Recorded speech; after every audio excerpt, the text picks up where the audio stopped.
இன்றைய Sai Chitra social talk marathon நிகழ்ச்சியிலே பங்கேற்கின்ற விருந்தினர் எழுத்தாளர் சிவசங்கரி.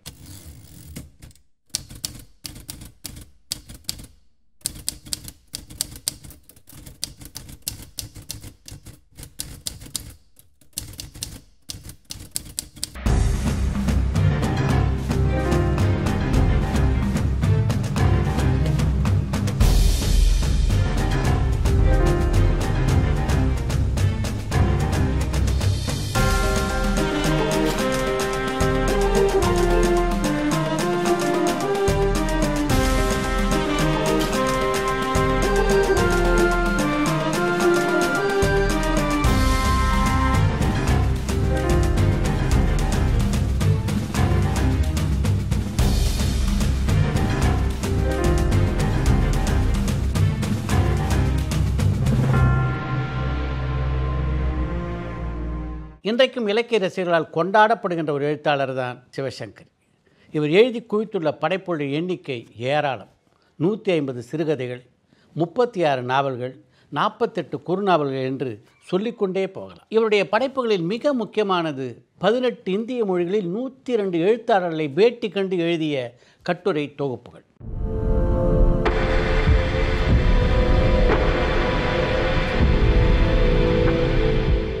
வணக்கம். வணக்கம். நீங்கள் எழுத்தாளரானதுக்கு காரணம் நீங்கள் ஒரு நல்ல வாசிகையாக இருந்தது தானா? நான் ரொம்ப படிப்பாளின்னு சொல்லவே முடியாது. எனக்கு புத்தகங்கள் வாசிக்கிறதை விட எனக்கு டான்ஸ் தான் ரொம்ப பிடிக்கும். ஸோ நான் என் மனசில் ஆசைப்பட்டது ஒரு பெரிய டான்ஸராக வரணும்னு தான் ஆசைப்பட்டேன். நான் எழுத்தாளரானது என் வாழ்க்கையிலே நடந்த ஒரு அர்த்தமுள்ள இனிய விபத்துன்னு நான் சொல்லுவேன். எங்கே தொடங்கிச்சு உங்கள் எழுத்து பணி? 1968 ஏதோ ஒரு சம்பவம் நடந்து அது என்னை பாதிச்சுட்டே இருந்தது. அப்புறம் அதை என்ன பண்ணுறதுன்னு எனக்கு தெரியல. ஏன்னா எனக்கு எழுத வரும்னு எனக்கு தெரியவே தெரியாது. நான் எழுத ஆசைப்பட்டதும் கிடையாது. நான் தமிழ் மீடியத்தில் தான் படித்தேன். வீட்டில் தமிழ் தான் பேசுவோம். என்றாலும் கூட தமிழை சிறப்பு பாடமாக எடுத்து நான் படிக்கவே இல்லை. அதனால் எனக்கு தமிழ் எழுத வரும்னு நான் நினச்சதே இல்லை, ஆசைப்பட்டதும் கிடையாது. அப்புறம் இந்த சம்பவம் என்னை ரொம்ப பாதித்து என்னை உறுத்தி கொண்டே இருந்ததால் அது என்னவோ என்னை எத்தனை நாளைக்கு உறுத்தித்து எத்தனை மாதம் அதெல்லாம் கூட எனக்கு சொல்ல தெரியல. ஏன்னா ஒன்றுமே திட்டமிடலை. அப்புறம் ஒரு நாள் உட்காந்து என்னுடைய அந்த உணர்ச்சிகளெல்லாம் ஒரு பேப்பரை வச்சுக்கொண்டு நான் எழுதின போது பார்த்தா அது ஒரு சிறுகதையாக வந்திருந்தது. ஸோ யாருக்குமே சொல்லாமல் அது ஒரு காப்பி எடுத்து கல்கி காமிச்சேன். அவங்க 3 வாரத்தில் கதை ஏற்றுக்கொள்ளப்பட்டதுன்னு போட்டாங்க. சூப்பர். அது பெரிய சந்தோஷம் எனக்கு. என் காலேஜில் லெக்சரர்ஸ்லாம் யார் நம்ம சிவசங்கரியா எழுதுறான்னு ஆச்சரியப்பட்டிருக்காங்க. அது ஒரு மிக மிக அர்த்தமுள்ள இனிய விபத்து. அந்த சிறுகதை பிரசுரமானது தான் நீங்கள் எழுத்தாளர் ஆனதுக்கு ஒரு காரணம். ஆமாம், அதுதான் பிள்ளையார் சுழி. அங்கேருந்து எப்படி இந்த பயணத்தை தொடர்ந்தீங்க? அங்கேருந்து உடனே 2வது கதையே எனக்கு விகடனில் பிரசுரமாச்சு.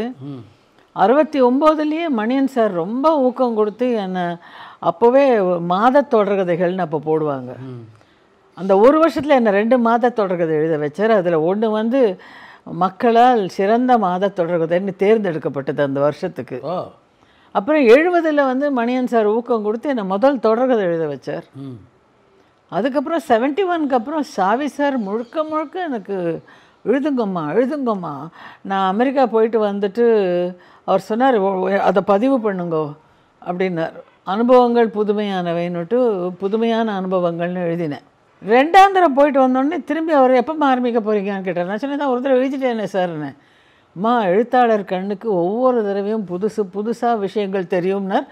வாஸ்தவம். அந்த மாதிரி அத்தனையும் வித்தியாசமாக நான் 2வது பயணக்கதை எழுத முடிஞ்சுது. ஆசிரியர்கள் பத்திரிகைகள் ரொம்ப ஊக்கம் கொடுத்தாங்க. அந்த கால ஜனங்க வரவேற்றது ஒரு பக்கம்னா, எப்போ எழுதுறீங்க, அடுத்தது என்னன்னு மேடை போட்டு தந்தாங்க. மணியன் சாவி 2 பேருமே எழுத்தாளர். அப்புறம் ஆனந்தவிடன் ஆசிரியர் பாலன் எத்தனை கவர் ஸ்டோரி என்ன மாதிரி கவர் ஸ்டோரியெல்லாம் பண்ணியிருக்கேன் தெரியுமா? ஒளிபடைத்த கண்ணினாய் வா வா வான்னு சொல்லிட்டு கண்தானம் பற்றி கவர் ஸ்டோரி. அது முடிஞ்ச அப்புறம் ஆயிரக்கணக்கில் பீப்புள் போய் அதை கண்தானத்துக்கு தங்களுக்கு ரெஜிஸ்டர் பண்ணிட்டாங்க. டாக்டர் பத்ரிநாத் எனக்கு ஒரு கடிதம் போட்டார். நான் 25 வருஷமாக பண்ணுற சேவையை விட இந்த ஒரு கட்டுரையில் நீங்கள் இன்னும் அதிக விழிப்புணர்வை கொண்டுட்டீங்கன்னு. 2வது டிரான்ஸ்ஜெண்டர்ஸ் என்று சொல்லக்கூடிய திருநங்கைகளை பற்றி ஒரு கவர் ஸ்டோரி. வயசான முதுமையானவங்க விஸ்ராந்தி இல்லத்தில் எப்படி இருக்காங்கன்னு அது ஒரு கவர் ஸ்டோரி. அதெல்லாம் நீங்கள் 82, 81, 82லலாம் இந்த சப்ஜெக்ட் எல்லாம் கவர் ஸ்டோரியாக போடுறது. அந்த மாதிரி ஒரு ஊக்கம் கொடுத்து என்ன கதையும் ஒரு வருஷம் முன்னாடியே நம்ம ஸ்லாட் கொடுத்து நான் ஒத்து நோடுவேன். பொங்கலில் ஆரம்பிக்கிறோம், இல்லை வருஷப்பருப்பில் ஆரம்பிக்கிறோம், தீபாவளி மலரில் ஆரம்பிக்கிறோம், சுதந்திர தினம், அந்த மாதிரி ஏற்பாடு பண்ணிட்டு ஒரு வருஷம் 2 வருஷம் முன்னாடியே அந்த கருவுக்கு ஏற்றபடி ஒரு நான் 7-8 வருஷம் வரைக்கும் கூட நான் ஆய்வு செய்திருக்கேன். மனிதனின் கதையெல்லாம் ரொம்ப வருஷங்கள் ஆய்வு. பாலங்கள், மனிதனின் கதையெல்லாம் அதுக்கு களப்பணி அங்கங்கே போய் கள்ளசாராயம் காய்ச்சல் இடத்துக்கு போயிருக்கேன். அப்புறம் ட்ரக் டென்ஸ்னு சொல்லக்கூடிய அந்த போதை மருந்துகள் உபயோகப்படுத்துகிற இடத்துக்கு போயிருக்கேன். எல்லாமே நான் போய் அந்தந்த இடத்துக்கு போய் அந்த உள்வாங்கிக்கணும்னு, அப்போ தான் கூடு விட்டு கூடு பாஞ்சாதான் அதில் ஒரு யதார்த்தம் இருக்கும்னு சொல்லிட்டு. ஸோ அப்படியே 69, 68 ஆரம்பித்து மே மாதம் அந்த 12ஆம் தேதி அந்த கதை வந்தது. ஜனவரி ஃபர்ஸ்ட் வீக்கில் ஆந்திராவில் வந்தது. அதுக்கப்புறம் விடாமல் வந்துடுச்சு. அது நிறுத்தத்துக்கு நேரமே இல்லை. சிறுகதை எழுதுறதுக்கும் நாவல் எழுதுறதுக்கும் என்ன வித்தியாசம்? நான் நினைக்கிறேன், நம்ம எல்லாரும் பார்க்குறத தான் நாங்களும் பார்க்குறோம், எல்லாரும் கேட்குறத தான் நாங்களும் கேட்குறோம். ஆனாலும் நாம் பார்த்தோ, கேட்டோ, அனுபவித்தோ, படித்தோ ஏதோ ஒரு விஷயம் உள்ளே போய் நம்மளை விழுந்து உட்காந்து உறுத்தணும். அந்த உறுத்தும் போது அதில் ஒரு கதை இருக்குங்கிறத நம்ம புரிஞ்சுக்கிறோம். சாதாரணமாக புரிஞ்சுக்கிறது இல்லை. அந்த கருவை எடுத்து அலசி பார்க்கும்போது இது சிறுகதைக்குள்ள தகுந்ததா அல்லது தொடர்கதைக்கு தகுந்ததா, நாவலுக்கு தகுந்ததான்னு அதுலேயே தெரியும் எங்களுக்கு. அந்த கருவோட தன்மையிலேருந்தே தெரியும் அது கனந்தாகும். இப்போது இவ்வளோ ஒரு சிம்பிள் உதாரணத்தில் சொல்லணும்னா, ஒரு வீட்டு அம்மாவை போய் கேட்டிங்கன்னாக்க இந்த பாலில் இத்தனை பேருக்கு காஃபி போடலான்னு சொல்லுவாங்க. இதில் 4 பேருக்கு போடலாம், இல்லை 8 பேருக்கு போடலாமாங்க. ஆனால் உள்ள இருக்க தன்மை அந்த கண்டென்ட்டை பொறுத்து இருக்கு. ஸோ என்னோட அந்த மாதிரி தான் எல்லாருமே கதையை ஒரு சின்ன விஷயத்தை வச்சு நாவல் எழுத முடியாது. நீர்த்து போயிடும், போர் அடிக்கும், படிக்க முடியாது. சுவாரஸ்யமாக எழுதுறதுங்கிறது ஒன்று. 2 விஷயம் இருக்குது ஒரு கதை எழுதுறதுல. ஒன்று கண்டென்ட், அதோட உள்ளடக்கம், கரு. 2வது கிராஃப்ட், உத்தி. நம்ம அதை எப்படி சொல்கிறோங்கிறது. ரொம்ப நல்ல கருவை கூட சொல்ல தெரியாமல் சில பேர் குழப்பிடலாம். ரொம்ப சாதாரண கருவை கூட அழகான உத்தியில் ஒருத்தர் ரொம்ப சுவாரஸ்யமாக அதை சொல்ல வச்சுட்டு அதை படிக்க வச்சிடலாம். ஆக இதெல்லாம் ஒரு எழுத்தாளருக்கு இருக்க வேண்டிய இயல்பான குணங்கள்னு நான் நினைக்கிறேன். ஒரு கதைக்கான கருவை எப்படி நீங்கள் தேர்ந்தெடுப்பீங்க? நான் என்னோடய 5 புலன்களையும் நான் எப்போவுமே திறந்து வைத்து கொண்டிருக்கிறேன். அந்த 5 புலன்களை எது பாதிக்கிறதோ, பாதித்து என்னை பற்றி சிந்தின்னு என்னை விடாமல் பிராண்டணும். எல்லா விஷயமும் அப்படி பிராண்டாது, சில விஷயங்கள் தான் பிராண்டும். அந்த மாதிரி பிராண்ட விஷயத்தெல்லாம் எடுத்து குறித்து போட்டு வச்சுருவோம். பைக்குள்ளே போட்டு வச்சுக்கிறாப்புல மனசுக்குள்ளே போட்டு வச்சு ஞாபக சக்தியில் போட்டு வைப்போம், டைரியில் குறித்து வைப்போம். இதை எம்டி வாசுதேவன் நாயர் ரொம்ப அழகாக சொல்வார். சின்ன பையங்க பாக்கெட்டில் கோலி விளையாடுறச்சே ஒரு 10 கோலி பாக்கெட்டில் வச்சுருப்பாங்களாம். விளையாட வரைச்சே ஒன்று எடுத்து இப்படி உருட்டி பார்த்துட்டு இதை வச்சு விளையாடலாமான்னு பார்ப்பாங்களாம். இது வேண்டாம்னு உள்ளே போட்டுட்டு இன்னொன்று எடுப்பாங்களாம். அந்த மாதிரி எங்களுக்குள்ளே நிறையா கருக்கள் நாங்கள் வச்சுருப்போம். அது எது எழுதலாங்கிறத, எது தயாராக இருக்கோ அதை எழுதுவோம். உங்களுக்கு மிகுந்த மன நிறைவை தர்றது நாவலா சிறுகதையா? எல்லா எழுத்துமே தான். எனக்கு நிறைவு தராத எதையுமே நான் செய்கிறதே கிடையாது. அடுத்தவங்களுக்காக செய்யாமல் நான் எனக்காக செய்கிறேன், என் திருப்திக்காக செய்கிறேன். அது அடுத்தவங்களுக்கு நல்லதாக இருக்கணும்னு நான் நினைக்கிறேன். அதனால் பணத்துக்காகவோ புகழுக்காகவோ முக்கியத்துவம் கொடுத்து நான் இது வரைக்கும் ஒரு எழுத்து கூட எழுதினதே இல்லை. நான் இது எனக்கு உண்மை பூர்வமாக மக்களுக்கு இதில் நான் பகிர்ந்துக்கணும் அப்படின்னு நினைக்கிற விஷயங்களை தான் எழுதியிருக்கேன். எல்லாமே தான் நம்ம ஒரு கருவை பொறுத்து இருக்குது. ஒரு கடினமான கருவை எடுத்துட்டோம்னா அதை சொல்கிறதுக்கு சில சமயம் புரிய வைக்கிறதுக்கு நம்ம சிரமப்படணும். இப்போ ஒன்றும் இல்லை, அவன் அவள் அது உங்களுக்கு தெரியும், ஒரு சிங்கம் முயலாகிறது. 70களில் சரோகேட் மதரை பற்றி, வாடகை தாய் பற்றி உலகமே பேசாத சமயத்தில் நான் எழுதினேன். அதை முக்தா ஸ்ரீனிவாசன் சார் படமாக எடுத்தார். எங்கிட்ட அவர் சொன்னார், அம்மா இது ஒரு எக்ஸ்பெரிமெண்டல் கதை, நான் விஷப்பரீட்சை பண்ண போகிறேன். இது ரொம்ப இந்த சப்ஜெக்ட் கத்தி மேலே நடக்கிறாப்புல, கொஞ்சம் இந்த பக்கம் போனோம்னா ஆபாசமாயிடும், பார்த்து பண்ணணும். ஸோ இந்த மாதிரியெல்லாம் நம்ம அதை தான் சேலஞ்சஸ் நான் ஃபீல் பண்ணுவேன். எழுத்தில் வந்து ஒரு எந்த விஷயத்த சொல்கிறோம், அதை எப்படி சொல்கிறோம், அது மக்களுக்கு போய் சரியான விதத்தில் போகிறதா, அதுங்கிறது ரொம்ப முக்கியம். நீங்கள் ஒரு எழுத்தாளராகிறதுக்கு உங்கள் குடும்பத்தினுடைய ஆதரவு எப்படி இருந்தது? ரொம்ப எங்கள் வீட்டில் எல்லாத்துக்குமே உற்சாகம் கொடுப்பாங்க.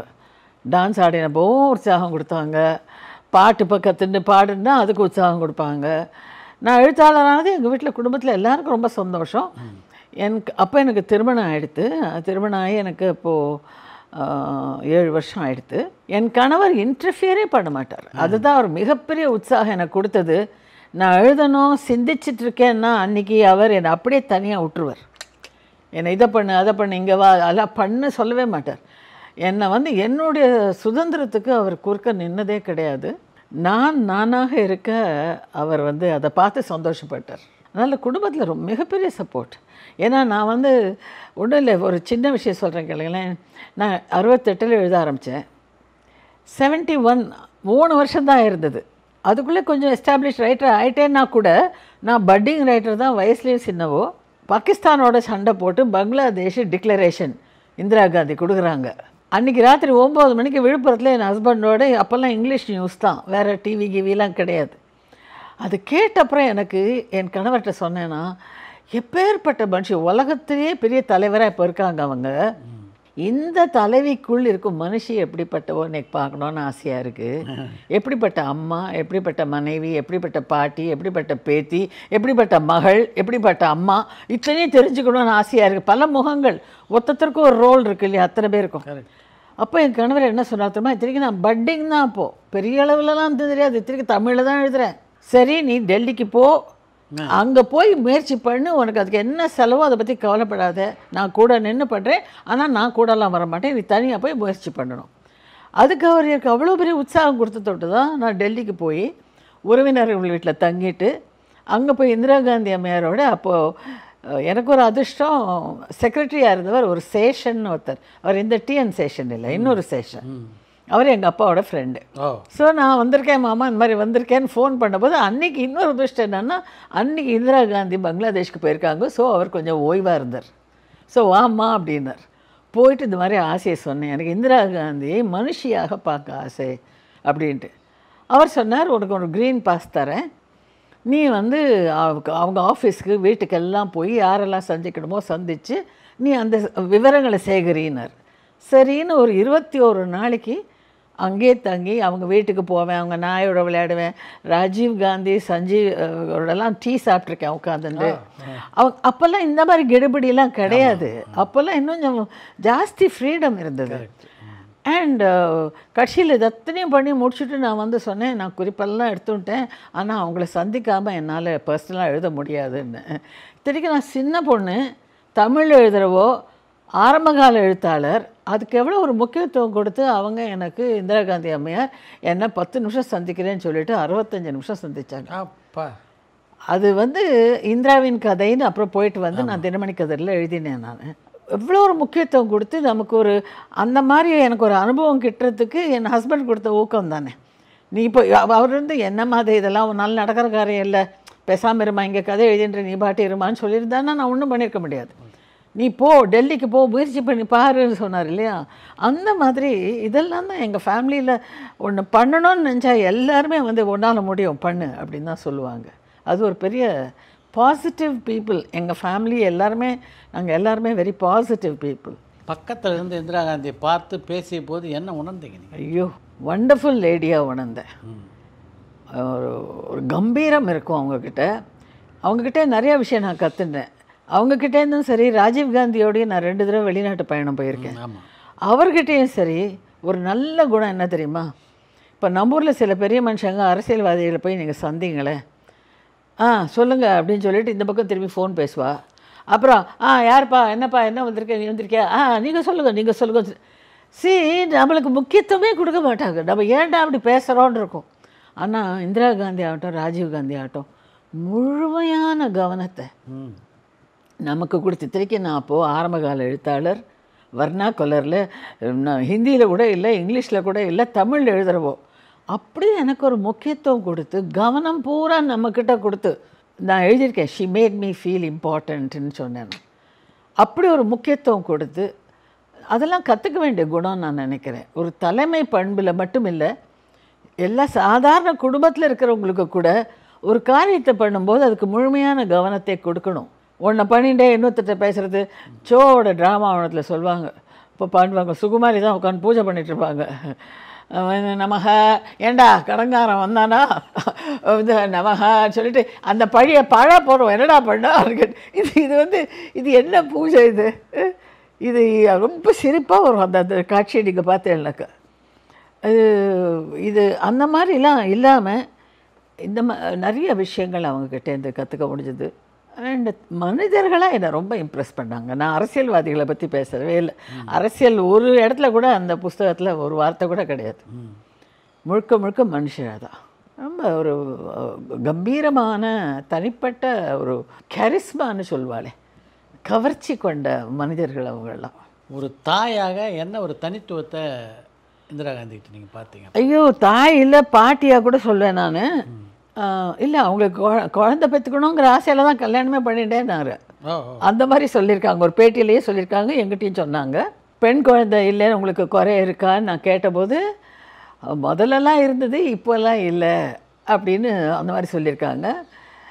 நான் 2ஆம் தடவை போய் அவங்களோட ஃபோட்டோஸ்லாம் எடுத்துக்கணுன்னு போனபோது நான் சொன்னேன், உங்கள் பேராக ராகுலோட ஃபோட்டோ எடுத்துகிட்டு உங்கள் ஃபேமிலி மாதிரி எடுத்துக்கணும்னு. அப்போ ராகுலுக்கு 10 மாதமோ என்னமோ 11 மாதமோ பல்லு முளைச்சிட்டு இருந்தது, ஒரே அழுக. ஆனாலும் அந்த குழந்தைய கூட்டு வர சொல்லி ஒரு பாட்டியாக அதை சமாதானப்படுத்தி மடியில் உட்கார வச்சு எங்களோட குரூப் ஃபோட்டோ இருக்குது. நீங்கள் எழுதிய கதையில் மிக முக்கியமான கதை ஒரு மனிதனின் கதை. அந்த சப்ஜெக்டை எழுதுறதுக்கு உங்களுக்கு தூண்டுகோலாக இருந்தது அது? நான் சிட்டி பேங்க்கில், ஃபர்ஸ்ட் நேஷ்னல் சிட்டி பேங்க்கில் வேலை பார்த்தேன். எழுத ஆரம்பித்த வருஷமே நான் அந்த வேலைக்கும் போயிருந்தேன். 3 வருஷம் வேலை பார்த்தேன், பப்ளிக் ரிலேஷன்ஸ் ஆஃபீஸராக வேலை பார்த்தேன். அப்போது நான் வளர்ந்த குடும்ப சூழல்லேருந்து ரொம்ப வித்தியாசமான மனிதர்களை அந்த பேங்க் மூலமாக பார்ட்டிகள்லேயும் அதுலேயும் சந்திக்க நேர்ந்தது. எங்கள் வீட்டில் யாருமே குடிக்க மாட்டாங்க, அப்போல்லாம் சிகரெட் பிடிக்க மாட்டாங்க. ரொம்ப ஒரு கட்டுப்பாடான குடும்பம். ஆனால் அதே சமயத்தில் முற்போக்கான சிந்தனைகள் உண்டு. சின்ன வயசுலேயே எங்களுக்கெல்லாம் ஸ்விம்மிங் கற்றுக் கொடுத்தாரு அப்பா, கார் ஓட்டுறதுக்கு டிரைவர், அதெல்லாம் உண்டு. ஆனால் பெண்கள் பள்ளியில் படிப்போம், பெண்கள் கல்லூரியில் படிப்போம், அப்பா அம்மா பார்த்து வச்ச கல்யாணம் தான், அந்த மாதிரி ஒரு கட்டுப்பாடும் உண்டு. ஸோ இந்த மாதிரி குடிச்சு யாரும் பண்ணி நான் பார்த்ததே இல்லை. அங்கே போனால் அந்த பார்ட்டிஸ்லலாம் குடிக்கிறவங்கள பார்க்கும்போது காலையில் அவ்வளோ ஒரு புத்திசாலித்தனமாக என்னை இம்ப்ரெஸ் பண்ணவர் 2 ட்ரிங்க் உள்ளே போனோடனே கெக்க பெக்கன்னு நடந்துப்பார். அதெல்லாம் பார்க்கும்போது எனக்கு, நீங்கள் டாக்டர் ஜெக்கில் அண்ட் மிஸ்டர் ஹைடு கதையை படிச்சிருக்கீங்களா? காலை வேளையில் பெரிய கண்ணியமான மனுஷராக இருக்கிறவர் ராத்திரி பேய் உருவம் கொண்டவராக போயிட்டு கொலையெல்லாம் பண்ணுவார். அந்த அளவுக்கு எக்ஸ்ட்ரீமில் இல்லாட்டா கூட பெரிய டிசப்பாயின்மெண்ட், எனக்கு அதிர்ச்சி, இப்படி கூட மனுஷங்க இருப்பாங்க அப்படின்ட்டுலாம் ஒரு ஹோல் நியூ வேர்ல்டு எக்ஸ்போஷர் எனக்கு கிடச்சிது. அது என்னடா ஏன் இப்படி இருக்காங்க, இவங்களுக்கெல்லாம் மனக்கட்டுப்பாடு இல்லைன்னு நினைப்பேன். அப்புறம் இவங்களுக்கெல்லாம் இன்னும் கொஞ்சம் டிசிப்ளின் வேணும் லைஃப்பில் அப்படின்னு அப்படிலாம் தான் நினச்சிட்டு இருந்தேன். ஆனால் நான் விழுப்புரத்துக்கு 71 போய் செட்டில் ஆனோம். என் ஹஸ்பண்டுக்கு அங்கே ஒரு ஃபேக்ட்ரி இருந்தது, அங்கே போய் செட்டில் ஆனோம். இந்த வேலையெல்லாம் விட்டுட்டு அங்கே போன போது தான் எனக்கு ஆல்கஹாலிக் அனானிமஸ்ங்கிறவங்களை பற்றி ஒரு பேப்பரில் நான் படித்தேன். இல்லைடா, அது ஆல்கஹாலிக் அனானிமஸாக இது என்னதுன்னு சொல்லிட்டு அவங்களோட தொடர்பு கொண்ட போது தான் தெரிஞ்சுது. ஒரு காலத்தில் குடிகாரர்களாக இருந்தவங்க அந்த குடியை விட்டுட்டு ஒரு சங்கம் அமைத்து உலகம் பூராவும் வச்சுருக்கிறதுக்கு பேர் ஆல்கஹாலிக் அனானிமஸ், அனாமதேய குடிகாரர்கள். அவங்களோடு போய் பழக பேசினேன். ஏன்னா ரொம்ப தெரிஞ்சுக்கணும்னு ஆசை எனக்கு. என்ன அனாமதேய குடிகாரர்கள்னால், ஒரு காலத்தில் குடிகாரர் விட்டது இதெல்லாம் எப்படின்னு தெரிஞ்சுக்கிறதுக்கு போய் போனபோது தான் தெரிஞ்சுது, குடி ஒரு நோயாக பலரிடம் ஆகிறது. சர்க்கரை எப்படி நோயாக பலரிடம் ஆறுதோ அந்த மாதிரி சில குறிப்பிட்ட காரணங்களால் சிலர்கிட்ட மட்டும் 10 பேரில் 6 பேர் 5 பேருக்கு அது குடி நோயாகுது. இவங்களுக்கெல்லாம் சிகிச்சை தேவை, வைத்தியம் தேவை. அதாவது இது குடி, alcoholism is a disease, is a family disease. ஏன்னா கணவன் குடித்தாலும் ஹோல் ஃபேமிலி கெட்ஸ் அஃபெக்டட். மனைவி எஃபெக்டாரா, குழந்தைகள் எஃபெக்டாரா, உறவுகள், வேலை எல்லாமே. அதனால் அதை ஒரு குடும்ப நோயின்னு சொல்லுவாங்க. இந்த விழிப்புணர்வெல்லாம் எனக்கு வந்த பிறகு, ஐயோ இவ்வளோ படித்து இவ்வளோ நமக்கே குடி ஒரு நோய்ங்கிறது தெரியல, கட்டுப்பாடு இல்லைன்னு நினச்சிட்டு இருந்தோம் நம்ம பாட்டு. அவங்களுக்கு சிகிச்சை தேவை. இப்போ டைஃபாய்டு வந்தவங்கள நீங்கள் கட்டுப்பாடோடு இருக்குன்னு சொல்வீங்களா? சிகிச்சை தானே கொடுப்பீங்க. டயபெட்டிக்காக இருக்கிறவங்களுக்கு சர்க்கரை நோயாளிக்கு நீங்கள் கட்டுப்பாடோடு இருக்கிறது வேறு, சிகிச்சையும் கொடுக்கணும். அந்த மாதிரி குடிநோயாளிகளுக்கு சிகிச்சை கொடுக்கணும். இந்த விழிப்புணர்வை மக்களுக்கு எடுத்துன்னு போகணும் அப்படின்னு தோணினது போது தான் நான் சந்தித்த பலர் டாக்டர்ஸ்கிட்ட போய் சந்தித்து இங்கே ட்ரீட்மெண்ட் எடுத்துகிட்டு இருக்கிற ஆல்கஹாலிக்ஸ் எல்லாம் பார்த்து ரொம்ப பாடுபட்டேன். அதுக்கு தான் சொன்னேன், கள்ளசாராயம் காய்ச்சல் எடுத்து கடலூர் பக்கத்தில் அங்கே போய் எல்லாம் தெரிஞ்சுக்கணும் அப்படிங்கிறதுக்காக ஒரு முழுமையான களப்பணி பண்ணி நான் எழுதின புத்தகம் மனிதநேயம். உங்களை ஒரு மிகப்பெரிய எழுத்தாளர் ஆக்கியதில் யார் யாருக்கெல்லாம் முக்கியமான பங்கு இருக்குதுன்னு நினைக்கிறீங்க? என்னுடைய எல்லா ஆசிரியர்களுக்கும். என்னோட ஆசிரியர்கள் வாசகர்கள் இருக்கவே இருக்காங்க, அவங்க விடுங்க. ஆனால் அத்தனை ஆசிரியர்களும் என் மேலே நம்பிக்கை வைத்துக்கொண்டு எனக்கு மேடை போட்டு கொடுத்து கதை கூட கேட்க மாட்டாங்க. நான் ஒரு கதை எழுதிட்டு வந்து கொடுத்தேன்னா சாவி சார் அதை நேரம் கம்போசிங் அனுப்புவார். என்ன சார் அப்படின்னா, உங்கள் பொறுப்பு உங்களுக்கு இருக்கணும், எனக்கு அது தெரியும் அப்படிங்கிறார். அதனால் என்னுடைய ஆசிரியர்கள் இன்னும் அடுத்து என்ன புதுசாக என்ன. ஆனந்தவிடன் ஆசிரியர்கிட்ட நான் பாலங்களை பற்றி சொன்னப்போ 3 தலைமுறை பற்றி, அது 100 வருஷத்து கதை.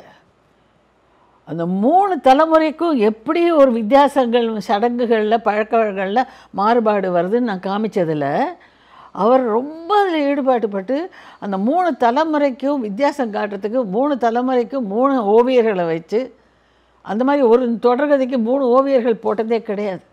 அந்த மாதிரிலாம் ஊக்கம் கொடுத்துருக்கு. இன்றைக்கும் ரசிகர்கள் கொண்டாடுற கதையாக இருக்குல்ல அந்த கதை. இந்த பத்திரிகை ஆசிரியர்கள் வந்து எப்போது கதை கருவு கொடுத்து இதுக்கு நீங்கள் எழுதுங்கன்னு சொல்லி நீ அனுபவம் உண்டா? அந்த மாதிரி இல்லை. அந்த மாதிரி சில சமயம், அதாவது இந்த ஒரு ஒரு ஒரு 2-3 தடவை எக்ஸ்பெரிமெண்டல் மாதிரி ஒரு தொடர் ஆனந்தவிடனில் என்ன பண்ணாங்க, ஒரு தொடர்கதையை வந்து 12 வாரம் நினைக்கிறேன் 12 எழுத்தாளர்கள் எழுத வச்சாங்க. ஒரு வாரம் ஒருத்தர். அதை அவங்க எழுதிட்டு இருக்கிறத நம்ம எடுத்து நம்ம அடுத்ததை எடுத்துன்னு போகணும். அந்த மாதிரி அது மாதிரி ஒரு எக்ஸ்பெரிமெண்டலாக ஒன்று பண்ணியிருக்கேன். அப்புறம் 2 பேர் இந்துமதி நானுமா எழுதினது. அதுக்கு கூட குமுதத்தில் எக்ஸ்பெரிமெண்டலாக பண்ணும்போது 16 வாரம் தான். நீங்கள் 4 வாரம், அவங்க 4 வாரம். அந்த மாதிரி அவங்க சொன்னாங்க. நான் உட்காந்து 2 பேரும் பேசினோம், கதை இதுதான்னா பேசிட்டோம். அப்புறம் கேரக்டர்ஸ் யார் மாதிரி இருக்கணுங்கிறதுக்கு எங்களுக்கு தெரிஞ்ச கேரக்டர்ஸ் எல்லாம் சொல்லி, இந்த கேரக்டர் மாதிரி இது இருக்கலாம், இந்த கேரக்டர் மாதிரி இது இருக்கலாம் அப்படி. ஏன்னா நானும் விழுப்புரத்தில் இருந்தேன். அதுக்கப்புறம் வந்து அவங்க முதல்ல 4 வாரம் ஆரம்பித்தாங்க, நான் கடைசி 4 வாரம் முடித்தேன். அது ஒரு பெரிய ஒரு கான்ட்ரவர்சி கிளப்பி பெரிய விமர்சனங்களையும் பெற்றது. ஏன்னா அது அடல்ட்ரி பற்றின கதை, அதனால். பட் அது மாதிரி வாழ்க்கையில் இருக்கே, இல்லைன்னு சொல்ல முடியாதே. ஸோ நான் கதை சொல்லி, நான் இந்த கருவை சொல்லி நீ இதை எழுதுன்னு வரைக்கும் அப்படி பண்ணதில்லை. அந்த கால எழுத்தாளர்கள் யாரோடலாம் உங்களுக்கு நல்ல நெருக்கமான நட்பு இருந்தது? எனக்கு எல்லாரோடையும் இருந்தது. லக்ஷ்மி அம்மா எனக்கு சீனியர், அவங்களோட நல்ல நட்பு இருந்தது. வசுமதி ராமசாமிலாம் தெரியும், நல்ல நட்பு இருந்தது. ஜெயகாந்தனோட நட்பு, சுஜாதா, எல்லாருமே. நாங்கள் எழுத்தாளர்கள்லாம் அப்போ ஓரளவு, அப்போல்லாம் மீட்டிங்னா ஒரு மீட்டிங்க்கு 4-5 எழுத்தாளராகவும் நாங்கள் வருவோம். அப்போ பார்த்து பேசி வீடுகளுக்கு போய் பழகி எல்லாரும் தான். எழுத்தாளர்களில் நண்பராக 45 வருஷமாக இருக்கிறதுங்கிறது மாலன். இப்போ இந்துமதி எல்லாருமே ஃப்ரெண்டு தான். உஷா சுப்பிரமணியம், நீங்கள் வாசந்தி என்னுடைய அத்தை பேத்தி, அதனால் எனக்கு கசினே.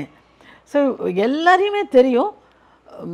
ஆனால் 45 வருஷமாக கூடவே இருந்து எனக்கு ஒரு நண்பராக என்னுடைய அனைத்து அக்னி அமைப்பு என்னுடைய சேரிட்டி ஒர்க்லலாம் கூட இருந்தது மாலன் தான். ஒரு எழுத்தாளராக நீங்கள் நேசிக்கின்ற ஒரு புத்தகங்கள்னா எதை சொல்கிறீங்க? அது என்னோடய மனநிலையை பொறுத்திருக்கு. நான் வந்து இப்போது பாட்டியே எடுத்துக்கோங்க. சில சமயம் சினிமா பாட்டு கேட்போம், சில சமயம் கர்நாடக சங்கீதம் கேட்போம், சில சமயம் ஸ்லோகங்கள் கேட்போம். ஏன் கேட்குறேன்னா மனநிலையை பொறுத்திருக்கு. அதே தான் எனக்கு எழுத்துக்கள்லேயே கூட. நான் வந்து முன்னெல்லாம் வந்து நிறையா கதைகள், ஃபிக்ஷன் புனைக்கதைகள் முன்னெல்லாம் நிறையா படித்தேன்.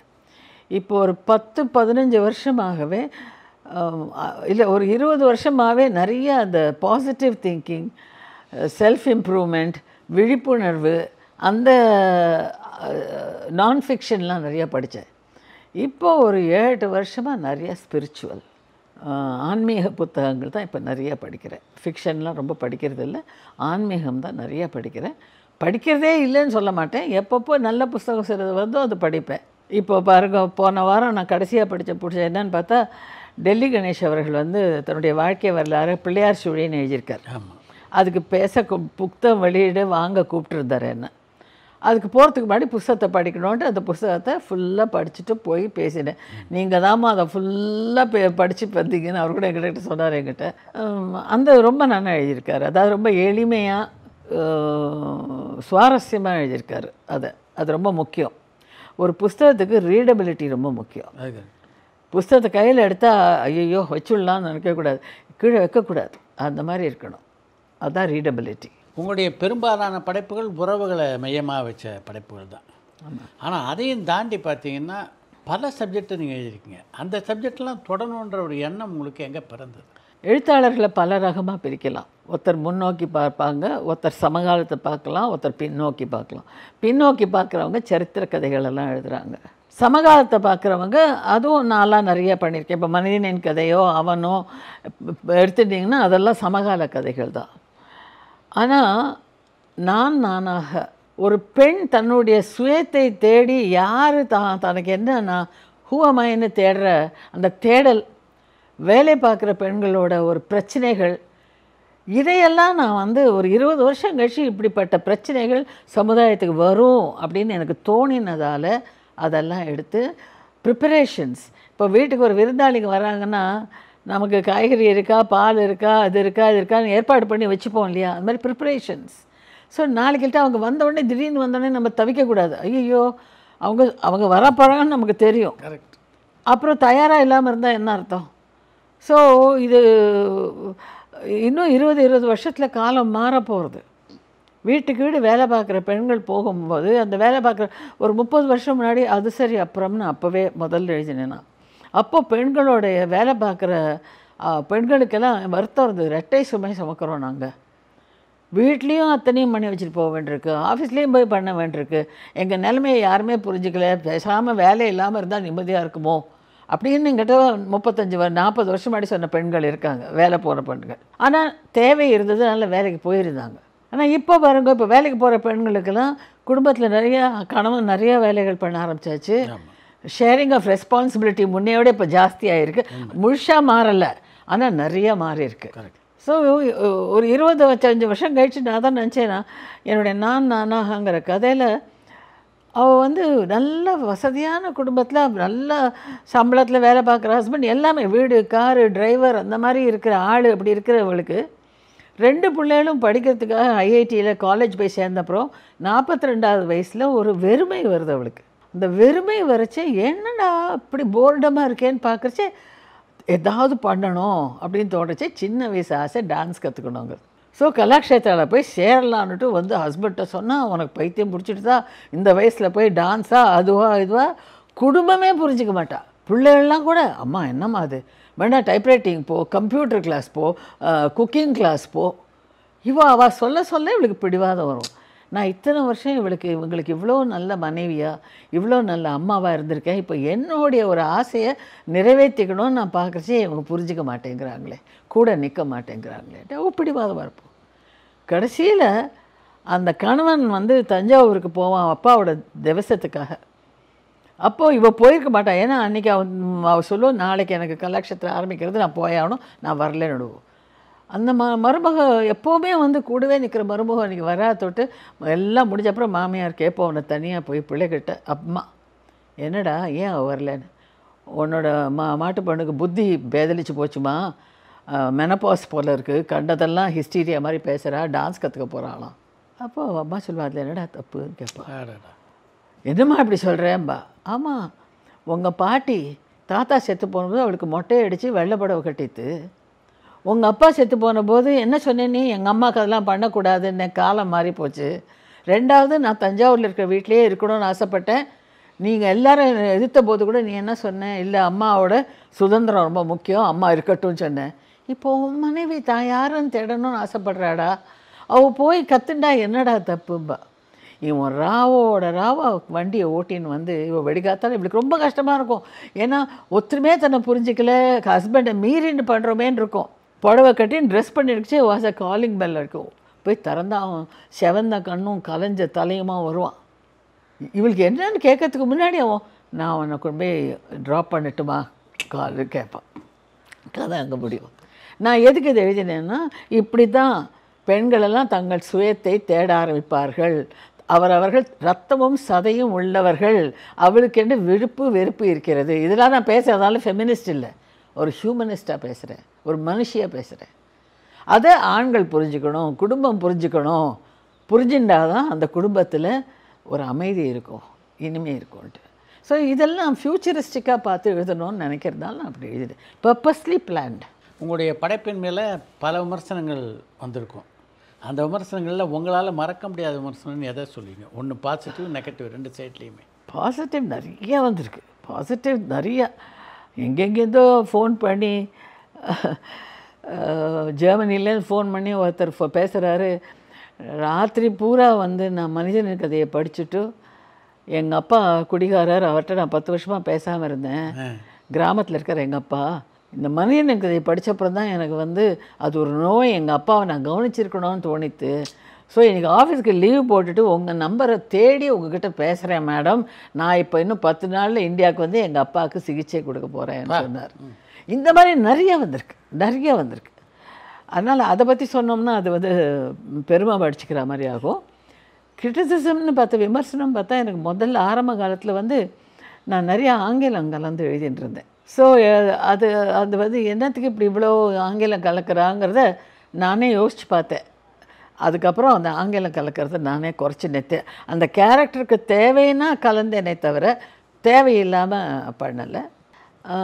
ஒரு பெண் இப்படிலாம் எழுதலாமா? நான் அடல்ட்ரி பற்றி, ஹோமோசெக்ஷுவல் பற்றிலாம் நான் எழுதின போதெல்லாம் ஒரு பெண் இப்படி எழுதலாமான்னு கேட்டாங்க.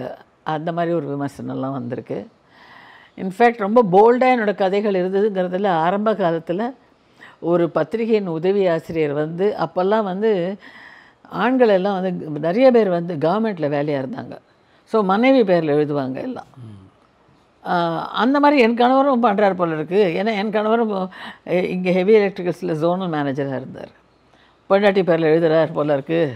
இது சந்திரசேகர் தான் எழுதுகிறார், சிவசங்கர் எழுதலைன்னுட்டு அவர் வந்து என் ஹஸ்பண்டோட ஒரு 1 hour உட்காந்து பேசிகிட்டு இருந்தார். பேசிட்டு வெளியில் வந்து, இல்லைம்மா அவரால் எழுதவே இல்லை, அவருக்கு இலக்கியத்துக்கு சம்மந்தமே இல்லைம்மா, நீங்கள் தான் எழுதுறேன்னு சொல்லிட்டு போகிறார். அந்த மாதிரி கிரிட்டிசிசம்லாம் இருந்தது. அப்புறம் அப்போது என்னாச்சு, ஒரு ட்ரெண்டு வந்தது 70s. ஷாவி சார் ஒரு ட்ரெண்டை கொண்டு வந்தார். அப்புறம் எல்லோரும் ஃபாலோ பண்ணோம். அட்டையில் நாங்களாம் சின்னவாடாக இருந்தோம். அட்டையில் எங்கள் படங்களை போட்டு, சினிமா ஸ்டார்ஸ்க்கு இருந்த கிளாமர் எங்களுக்கெல்லாம் இருந்தது, நீங்களே ஒத்துப்பீங்க. அந்த மாதிரி ஒரு அட்மிரேஷன், அடுலேஷன் அண்ட் செலிப்ரேட்டிடம் அது அப்படி கொடுத்ததில் என்ன ஆகிடுது, எல்லோரும். எனக்கும் அப்போ தெரியல, அப்போ எனக்கு நானும் நல்லா நல்லா இருக்குன்னு ரசிச்சுட்டு இருந்தேன் எல்லாத்தையும். அப்புறம் ஒரு 15 வருஷம் கழித்து திரும்பி பார்க்குறச்சே தான் அதெல்லாம் தேவையில்லையோ, ஏன்னா ஃபோட்டோவை போட்டு எழுத்த விற்கிறா அப்படிங்கிற ஒரு சில விமர்சனங்கள் இருக்கலாம். ஏன்னா இந்த சிறு பத்திரிகைகள் பீப்புள் எல்லாம் என்னை பாப்புலர் ரைட்டர்னு பிராண்ட் பண்ணிட்டாங்க. அதனால தான் நான் எழுதின மிக அழுத்தமான கதைகளை கூட அவங்கெல்லாம் படிக்காமலே ஒதுக்கியிருக்காங்க. அதுவா அந்த உள்ள கதை, அதுவா குமுதத்தில் வந்த கதை. இந்த சிறு பத்திரிகைகள் இருக்கிறவங்களுக்கெல்லாம் அந்த மாதிரி ஒரு பல்ப் ரைட்டிங், ஆர்ட் ரைட்டிங்னு ரெண்டு பண்ணுறாங்க. அது மாதிரிலாம் கிடையவே கிடையாது. எதுவுமே நல்லது, எது தரமாக மக்களை கொண்டு சென்று அடைகிறதோ அதுதான் அதோட வசதியை தர. இது வந்து உலகம் பூரா இப்படி தான் இருக்குது. அது ஆரம்ப காலத்துலலாம் அதெல்லாம் இருந்திருக்கு. ஆனால் ஒரு 25-30 வருஷமாக நான் இலக்கிய மூலம் இந்த இணைப்பு இதெல்லாம் பண்ணப்போ இந்தியாவிலேயே யாருமே பண்ணாத ஒரு இலக்கிய வேலையெல்லாம் நான் பண்ணியிருக்கேன் இல்லையா. தனி பொம்பளையாக போய் பண்ணியிருக்கேனே. அதனால எல்லாருக்கும் புரிஞ்சு போச்சு. மற்றபடி எனக்கு பெரிய கிரிட்டிசிசம்லாம் எனக்கு வந்தது கிடையாது. காலம் மாறிக்கொண்டே இருக்குது. அந்த மாற்றத்துக்கு ஏற்ப சில மாற்றங்களை நம்முடைய மதிப்புகளை இழக்காமல் நம்ம வைத்துக்கொள்ள கற்றுக்கணும். நீங்கள் சந்தித்து பேசுறதில் இன்னொரு மறக்க முடியாத பெண்மணி அன்னை தெரசா. எஸ். எப்படி இருந்தது அந்த சந்திப்பு? ஐயோ, சிலிர்ப்பான அனுபவம். அப்படியே உடம்பு பூரா சுருக்கம், அப்படியே சுருக்கமாக இருக்கும் அவங்க முகம். ஆமாம், நல்ல வயசானவங்க. முகத்தில் அந்த வெள்ளை துணியை வேற போட்டு, அந்த ப்ளூ பார்டர் போட்ட துணியை போட்டு, இந்த கையை பிடி அவங்களே நானும் மட்டும்தான் அந்த இன்டர்வியூ போது. விடிகாலையில் 5 மணி காலையில் என்னை சந்திக்க கூட்டம்போது ஒரு மர பெஞ்சு போட்டு சின்ன ரூமு, இந்த பக்கம் அவங்க, அந்த பக்கம் நான். எட்டி என் கையை இப்படி பிடிச்சிட்டே பேசினாங்க. Love my child, love everybody. திருப்பி அன்பினால் சாதிக்க முடியாதது எதுவுமே இல்லை. நீ உன் வீட்டில் இருக்கிறவங்கள போல் உன் பக்கத்து வீட்டுக்காரனையும் உன் வேலைக்காரனையும் நீ நேசிக்க ஆரம்பிச்சேன்னா சண்டை சச்சரவே இருக்காது. ஒத்தொத்தரபடி பண்ணணும். நம்ம தான் அன்பே சிவம்னு நம்ம சொல்லலையா, அதே தான் ரொம்ப சொல்லியிருப்பான் நான் அனுபவம். தொழிலதிபர் ஜிடி நாயுடுவை பற்றி நீங்கள் ஒரு அருமையான புத்தகம் எழுதியிருக்கீங்க. ஜிடி நாயுடுகிட்ட உள்ள ப்ளஸ் மைனஸ்னு எதை சொல்லுவீங்க? நான் அவரை சந்திக்காம தான் அவருடைய வாழ்க்கை வரலாறு எழுதினேன். அப்படியா? அவர் அதனால்தான் அவருடைய பிள்ளை ஜிடி கோபால் ஒரு 35 வருஷம் முன்னாடி என்னை வந்து சந்தித்து நீங்கள் வாழ்க்கை வரலாறு எழுதணும்னு சொன்னபோது நான் சொன்னேன் நிறைய பேர் அவரை பற்றி எழுதிட்டாங்க, ரெண்டாவது நான் அவரை சந்தித்ததே இல்லை, எப்படி ஒரு பர்சனல் கான்டாக்ட் இல்லாமல் எப்படி எழுத முடியும்னு. இல்லை உங்கள் மேலே நம்பிக்கை இருக்குது, நீங்கள் வந்து ட்ரை பண்ணி பாருங்கள் அப்படின்னா. நான் சொன்னேன் இருங்க, நான் ஒரு தடவை கோயம்புத்தூருக்கு வரேன், அவருடைய பற்றின சூழல்களை பார்க்குறேன், அப்புறம் டிசைட் பண்ணி சொல்கிறேன். அங்கே போனால் அவன் எதிர்க்க மியூசியம் வச்சுருக்காங்க, பெரிய மியூசியம். அந்த மியூசியத்தில் 3000க்கு மேலே ஃபைல். அதில் சிலதை படிக்கும்போதே அவர் எப்பேற்பட்ட ஒரு தீர்க்கதரிசியாக அந்த மனுஷன் இருந்திருக்காரு, ஃபோர் ரன்னராக இருந்திருக்காரு. ஒன்றுமே படிக்காத மனுஷன் எத்தனை கண்டுபிடிப்புகளை செய்திருக்காரு. இதெல்லாம் பார்த்தபோது எனக்கு ரொம்ப ஆச்சரியமாக இருந்தது. ரொம்ப ஐ காட் இன்ட்ரீக்டுன்னு சொல்லுவாங்க இல்லையா, அப்படியே ஒரு ஆர்வம் தூண்டி போச்சு, இன்னும் தெரிஞ்சுக்கணும் இந்த மனுஷத்தின். ஸோ நான் கோபால் கிட்ட ஒரு 2 கண்டிஷன் போட்டேன். நான் உங்கள் அப்பாவை பார்த்ததே இல்லை, அதனால் அதுக்கு உண்மை பூர்வமான ஆத்தென்டிசிட்டி இந்த புக்குக்கு வரணும்னா உங்கள் கண் வழியாக கதையை சொல்லுவேன். அப்பான்னு அதுக்கு டைட்டில் பேர் வச்சுட்டு உங்கள் மூலமாக சொல்லுவேன். அப்போது அதுக்கு ஒரு ஆத்தென்டிசிட்டி வந்துடும். ரெண்டாவது உங்கள் அப்பாவோட மைனஸஸும் சொல்லுவேன், ப்ளஸ்ஸை மட்டும் சொல்லிவிட்டு சொல்லு ரைட் பண்ணுங்கன்னார். ஸோ ரொம்ப நிறைவான புஸ்தகம். அப்பா அது பல யூனிவர்சிட்டிஸில் இப்போ வந்து பாடமாக இருக்குது. அவர்கிட்ட இருந்த மிகப்பெரிய ப்ளஸ்ஸு மிகப்பெரிய மைனஸ் எதுன்னு நீங்கள் பார்க்குறீங்க? அவருடைய அந்த இன்டெலிஜென்ஸ். அந்த முதல்ல இந்த எலக்ட்ரிக் ஷேவரை முதல்ல வேர்ல்டில் கண்டுபிடிச்சதே அவர் தானே. அதுக்கு வந்து அமெரிக்காலேருந்து லெட்டர் போடுறான். அந்த லெட்டர் நான் பார்த்தேன். அமெரிக்காவுக்கு இந்த கம்பெனிக்கு பேட்டன்ட் கொடுத்துருங்கோ, உங்களுக்கு எவ்வளோ $60,000 எவ்வளோ, அந்த காலத்துக்கு பெரிய பணம். நான் சொல்கிறது கோடிக்கணக்கில் ஒர்க் அவுட் ஆகும்போது தரோம் அதுக்குன்னு சொன்னால் ரைட்ஸுக்கு இல்லை என் கண்டுபிடிப்பு என் நாட்டுக்கு தான் அப்படின்ட்டு அவ்வளோ ஒரு அவருக்கு நம்ம தேசத்து மேலே அந்த மாதிரி அவருடைய புத்திசாலித்தனம். கம்பு வழக்கமாக கம்பெல்லாம் 5 அடி வளரும், 6 அடி வளரும். அவங்க தோட்டத்தில் போய் பார்த்தீங்கன்னா 20 அடி 15 அடி எல்லாம் உயரமாக இருக்கும். துவரை வந்து மரமாக வரும், துவரை செடி மரம் என்னமோ பண்ணி இன்ஜெக்ஷன் போட்டு அதை போட்டு இன்னோவேட்டிவாக என்னமோ பண்ணுவார். அவர் ஒரு படிப்பே படிக்கலை, ஆனால் அவருக்கு வந்து மெக்கானிக்கல் அக்ரிகல்ச்சர் எல்லாத்துலேயுமே அவருக்கு ஒரு கண்டுபிடிப்புகள். அவர் ஒரு 60-70 கண்டுபிடிப்புகளுக்கு மேலே செஞ்சு படிச்சுருக்கார். அது நான் ரொம்ப அவரை வியக்கிறேன். அவர்கிட்ட நான் வந்து குறையாக நான் பார்க்குறது என்னன்னாக்கா, சிலர் பிடிவாதம் நிறையா இருந்தது அவர்கிட்ட. அவர் அந்த வீட்டிலே எழுதியிருப்பார் பில்டிங் ஃபார் டிஸ்ட்ரக்ஷன்னுட்டு. அதாவது இன்கம் டேக்ஸ்கார வந்தானா நான் கொடுக்க மாட்டேன், அந்த இன்கம் டேக்ஸை அவாய்ட் பண்ணணுங்கிறதுக்காக மனைவியே அவர் விவாகரத்து பண்ணிட்டார். ஒரே வீட்டில் தான் இருந்தாங்க 2 பேரும். ஆனால் மனைவியை விவாகரத்து பண்ணிவிட்டு அவங்க பேரில் இதை போட்டுட்டு தன்னுக்கு ஏதாவது இன்கம் டேக்ஸ் வந்தால் கூட மனைவியை ஒன்றும் அஃபெக்ட் ஆகாமல் இருக்கிறதுக்காக. பிடிவாதம் ஜாஸ்தி. நான் பார்த்த வரைக்கும் பிடிவாதம். ஆனால் நான் பழகாமல் எதுவுமே சொல்ல முடியாது. நீங்கள் ஒரு பாப்புலர் ரைட்டர் ஆனவுடனே உங்கள்கிட்ட உள்ள தனித்தன்மையாக எது அப்படின்னு நீங்கள் ஃபீல் பண்ணியிருக்கீங்களா? இது நம்முடைய தனித்தன்மையாக இருந்திருக்குன்ட்டு. ரைட்டருங்கிறது 2ஆம் பட்சம் தான் எனக்கு. முதல்ல நான் பிறந்தது ஒரு மனுஷியாக தானே பிறந்தேன். நான் ரைட்டராக பிறக்கலையே. என்னோடய 25வது வயசில் தான் நான் ரைட்டர் ஆனேன். அதனால் ப்ரொஃபஷனையும் ஹியூமனிசத்தையும் குழப்பிக்கக்கூடாது. நம்ம we are all born as human beings. மனிதர்களாக பிறந்திருக்கிறோம். அந்த மனிதத்தன்மையை மனித நேயத்தை காப்பாற்றி கொண்டே வளர்த்து கொண்டே வரோமாங்கிறதான் பார்க்கணுமே தவிர ப்ரொஃபஷ்னலாக வளர்கிறேன்னா, இன்றைக்கி 10 கோடி சம்பாதிக்கிறேன்னா 50 கோடி சம்பாதிக்கிறேன்னா என்னை என்னை வந்து கோடி பேர் என்னை கொண்டாடுறாளா, இது இல்லை. இது வந்து சைடு அது கிளை. அது மெயின் நதி வந்து மனுஷியாக இருக்கிறது. எல்லாருக்குமே சொல்கிறேன். ஸோ எனக்கு நான் த்ரூ அவுட் மனுஷியாக இருக்கேனா அப்படிங்கிறத என்னையே நான் அப்சர்வ் பண்ணிண்டு கண்காணிச்சுண்டு என்னையே நான் விமர்சனம் செய்து கொண்டு அந்த மனுஷத்தன்மையிலேருந்து கூடுமான வரைக்கும் விலகாமலே தான் என்னுடைய எல்லா காரியங்களையும் நான் செஞ்சுட்டு வந்திருக்கேன். அதில் தான் எனக்கு நிறைவு இருக்கிறது. அதுதான் எனக்கு நிறைவு. Incidentally I am a well known writer, அது வேறு விஷயம். ஆனால் அடிப்படையில் நான் மனித நேயத்தை மதிப்புகளை முன்னிறுத்தும் ஒரு மனுஷிங்கிறதுல எனக்கு ரொம்ப அதுதான் எனக்கு முக்கியம். உங்களுடைய பல படைப்புகள் வந்து திரைப்படமாக இருக்குது. அந்த அனுபவம் எப்படி இருந்தது உங்களுக்கு? அனுபவம்னு சொன்னால் அவன் அவள் அது எடுத்தப்போ அதான் அவர் சொன்னார் எக்ஸ்பெரிமெண்டல். அவர் சொல்லிவிட்டு அவர் விஷ்ணு சாரை வச்சுட்டு அதை எல்லாம் பண்ணார். என்னை ஒன்றும் கலந்து ஆலோசிக்கவே இல்லை. முழுக்க முழுக்க அந்த 5000 ரூபாய் செக்கை கொடுத்ததோடு சரி. அதுக்கப்புறம் அதே மாதிரி தெலுங்கில் வந்தபோது ஒரு 5000 ரூபா அமிச்சார். Correct person. அவர் சொன்னதை சொன்னபடி காப்பாற்றினார் அவர். And that was the silver jubilee படம். நான் ஒன்றுமே இன்டர்ஃபியரே பண்ணவில்லை. வேறஸ் மிஸ்டர் பாலச்சந்தரோட அவர் 47 நாட்கள் எடுத்தபோது என்னை கூப்பிட்டு வச்சு அவர் சொன்னார், சிவசங்கரி கதைன்னு பாலச்சந்தருக்கு எடுத்துட்டான்னு சொல்லக்கூடாதுமா, அதனால் இதில் மாற்றங்களையெல்லாம் நீங்களே பண்ணி கொடுங்க அப்படின்னு சொன்னார் அவர். ஸோ நல்லா உட்காந்துன்னு கதையை முழுக்க முழுக்க டிஸ்கஸ் பண்ணி தான் அது எழுதினது. நண்டு அவர் மகேந்திரன் எடுத்தார். அது அந்த நண்டு கதையை பாதி கதையை தான் அவர் எடுத்தாரே தவிர பாக்கி பாதி கதை அந்த நண்டுங்கிறதோட இம்பார்ட்டன்ஸே அதில் வரல. எடுத்த வரைக்கும் ரொம்ப அழகாக எடுத்திருந்தார், ஒரு கவிதையாக எடுத்திருந்தார். ஆனால் அந்த கதையை முழுமையாக அவர் எடுக்கலை. ஸ்ரீபிரியா ஒரு கதை எடுத்தாங்க, ரொம்ப பிடிச்சது எனக்கு. ஆயுள் தண்டனைன்னுட்டு அதை கண்ணீர் பூக்கள்னு எடுத்தாங்க. ரொம்ப நல்ல கதை அது. அது ரொம்ப நல்லா பண்ணியிருந்தாங்க. அப்போது விஜயனுக்கு மார்க்கெட் இல்லை, அவர் ஹீரோவை போட்டிருந்தது கூடாதுன்னு சொல்கிறாங்க. எனக்கு தெரியாது. அந்த நான் உள்ளுக்குள்ளே போய் எனக்கு காரணங்களெல்லாம் எனக்கு தெரியாது. எனக்கு பெருமைங்கிற கதையை சி.வி. ராஜேந்திரன் எடுத்தார், சுஜாதா வச்சு எடுத்தாங்க. ரொம்ப நல்லா எடுத்திருந்தாங்க. வெக்கங்கெட்டவர்கள் என்னுடைய கதையை எடுத்திருந்தாங்க. மனிதனின் கதையை நீங்கள் கேட்கவே வேண்டாம், தியாகுவாக வந்திருக்கு.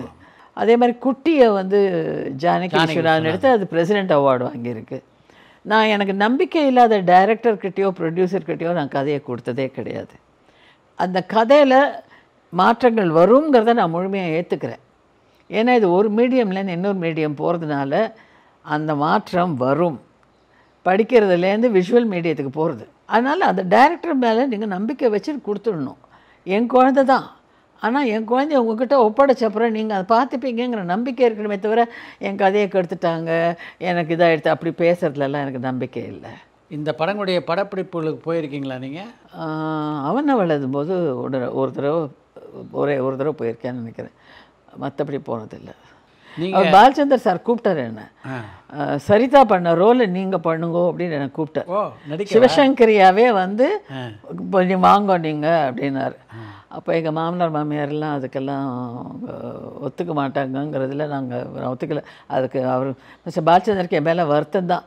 டிவியில் வரீங்க இது மாட்டேங்கிறீங்களே, நான் வாஸ்தவம் தான் சார், இப்போ கேட்டால் நடிச்சிருப்பேன். அப்போது அப்போ அவங்க வீட்டில் பெரியவங்களாம் இருந்தாங்க, அவங்க என்ன நினச்ச அவங்களுக்கு இஷ்டம் இல்லை. அவங்க அப்போ பாரிஸ்க்கே என்னை கூப்பிட்டார் அவர், வாங்கோ அப்படின்ட்டு. பட் நான் போகலை. நான் எந்த ஷூட்டிங்கும் போய் பார்க்கல. மனிதனின் கதையை முழுக்க போயிருக்கேன் தியாகுக்கு. ஏன்னா நான் டயலாக் எல்லாம் நான் தானே பண்ணேன். ஸோ அதில் தான் நான் கம்ப்ளீட்டாக இன்வால்வ் ஆனதுன்னா மனிதனின் கதை டிவி தொடரும், தியாகு சினிமாவுக்கும் நான் கம்ப்ளீட்டாக இன்வால்வ் ஆகியிருக்கேன். அந்த உங்களுடைய பாத்திரத்துக்கு ரகுவரன் அதில் வந்து முழுக்க உயிர் கொடுத்துருந்தோம். ரொம்ப நல்லா பண்ணார். எல்லாருமே பண்ணாங்க. அதில் நடித்த எல்லாருமே ரொம்ப, அதுவும் எஸ்பி முத்துராமன் சார். நான் இத்தனைக்கும் எனக்கு என்ன சினிமாவில் எனக்கு என்ன அனுபவம், அவர் எவ்வளோ பெரிய மூத்த பண்பாளர் இயக்குனர். ஆனாலும் நான் சொல்வேன், இந்த கதையில் யாரும் பிரா போடக்கூடாது, நகமெல்லாம் வளர்த்துண்டு ஷேப் பண்ணிலாம் இருக்கக்கூடாது, புருவம் சீர் பண்ணிக்கக்கூடாது, எல்லாம் அப்படியே துணி பண்ணுவார். இதெல்லாம் வந்து ஏன்னா அப்போ தான் அந்த யதார்த்தம் வரும். இல்லைன்னா ரியாலிட்டி வராமல், ரியலிசம் வராமல் அது எப்படியோ இப்படிலாமோ இருந்தால் என்ன பண்ணுறது சொல்லுங்கள். ரொம்ப ரொம்ப ஒரு ஃப்ரீடம் கொடுத்து எனக்கு சரவணன் சார் அந்த மரியாதை கொடுத்தார். அந்த ஹோல் டீம் எனக்கு அந்த மரியாதை கொடுத்தார். அதே மாதிரி மெகா சீரியல்லாம் எடுத்தபோது 3-4 மெகா சீரியல் நாங்கள் எடுத்தோம் என்னோடய கதையில். ஒரு பெண்ணின் கதை, சொந்தம் எல்லாமே அந்தந்த வருஷத்தோட மெகா ஹிட்ஸ் ஆச்சு, அவார்டு வாங்கின எல்லாமே.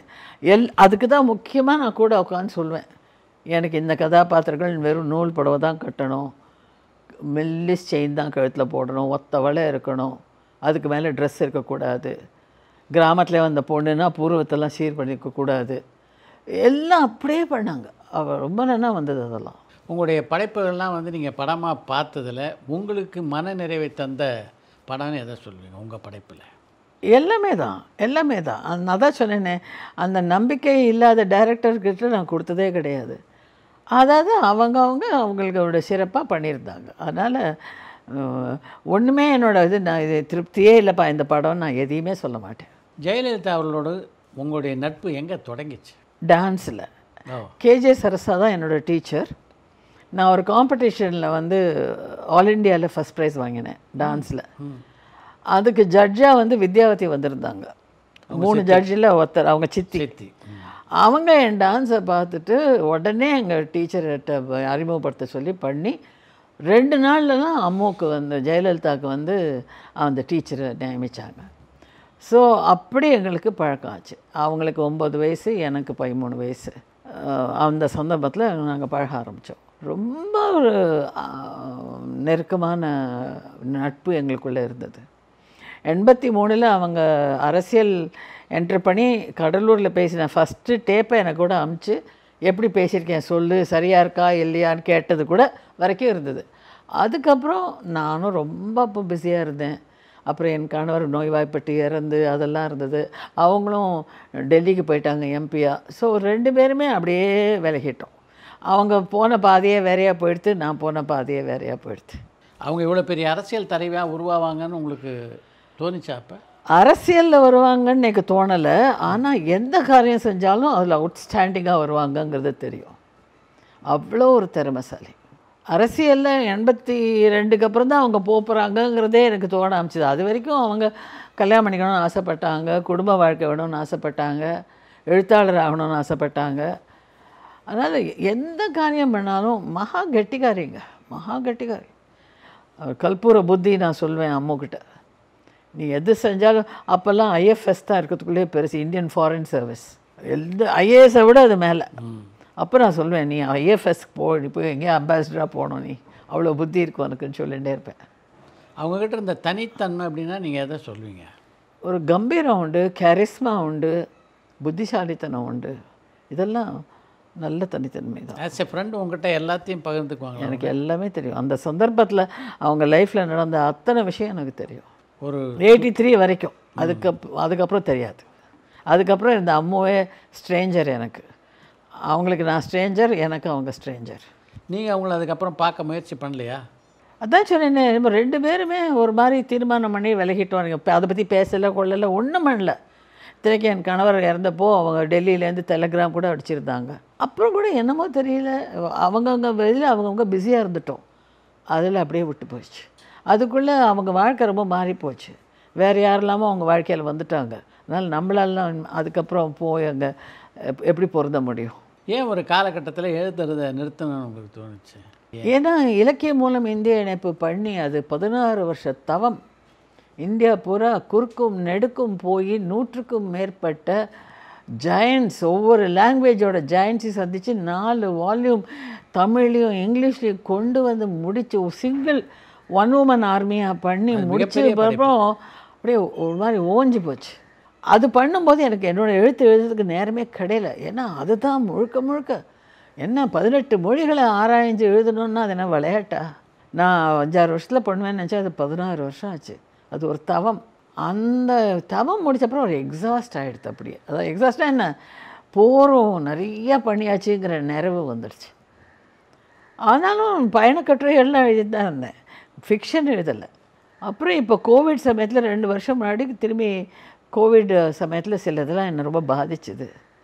சைல்டு அப்யூஸ் இதெல்லாம் என்னை ரொம்ப பாதிச்சுது. ஸோ ஒரு 10 சிறுகதை எழுதிட்டேன் இந்த இதில்.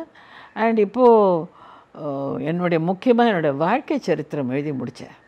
2 வருஷம் முன்னாடி சூரிய வம்சம்னுட்டு 2 வால்யூம், அது சூரிய வம்சம்னு தமிழில், அதை இங்கிலீஷ் படுத்தி அதையும் போன மாதம் வெளியிட்டேன். So I been keeping myself busy as a writer. எழுதாமல் இல்லை, எழுதிட்டு தான் இருக்கேன். இந்த இந்திய எழுத்தாளர்லாம் இணைக்கணுன்ற ஒரு எண்ணம் எங்கே உங்களுக்கு பிறந்தது? இது பெரிய பெரிய கேள்வியாக கேட்குறீங்க நீங்கள். இது எனக்கு எழுத்துல உலகத்தில் 25 வருஷம் ஆனப்புறம் ஏதாவது பெருசாக இந்த எழுத்துலகத்துக்கு நம்ம திருப்பி கொடுக்கணும், என்னை எவ்வளோ கொண்டாடி இருக்கிற எழுத்துலகத்துக்கு I must give back something பிக்னு தோணித்து. என்னன்னு புரியல. அப்போ தான் ஒரு 2 தடவை 2 அனுபவங்கள் கிடச்சிது ஒரு 3 மாதத்துக்குள்ளே.